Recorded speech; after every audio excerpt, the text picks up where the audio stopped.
72 ঘন্টার মধ্যে যদি আমাদের দাবি মেনে না নেওয়া হয় তাহলে কঠোর থেকে কঠোরতর আন্দোলনে আমরা যাব। ছাত্রলীগের যে আগের কায়দা ছিল সেটি কিন্তু তারা বিভিন্ন জায়গায় অনুসরণ করছে। নির্দিষ্ট কোনো ছাত্র সংগঠন কর্তৃক এই প্রশাসনকে চাপ দেওয়া এবং তার একটা প্রমাণ আমরা কিছুক্ষণ আগে কিন্তু দেখেছি।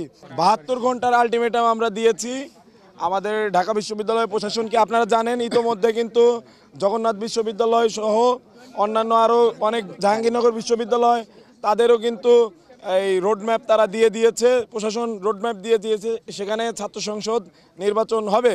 কিন্তু ঢাকা বিশ্ববিদ্যালয়ের শিক্ষার্থীরা আশা করেছিল এই নতুন বাংলাদেশের প্রথম ছাত্র সংসদ নির্বাচন হবে এই ডাকসুর মাধ্যমে। কিন্তু আমাদের অত্যন্ত দুঃখ এবং পরিতাপের বিষয় যে এখনও ঢাকা বিশ্ববিদ্যালয় প্রশাসন আমাদের সামনে রোডম্যাপ ঘোষণা করতে পারেনি।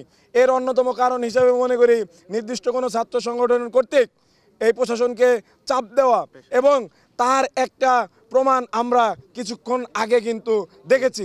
আমরা এর তীব্র নিন্দা এবং প্রতিবাদ জানিয়ে এই মিছিল শুরু করেছি এবং 72 ঘন্টার আলটিমেটাম কিন্তু আমরা প্রশাসনের সামনে বেঁধে দিয়েছি।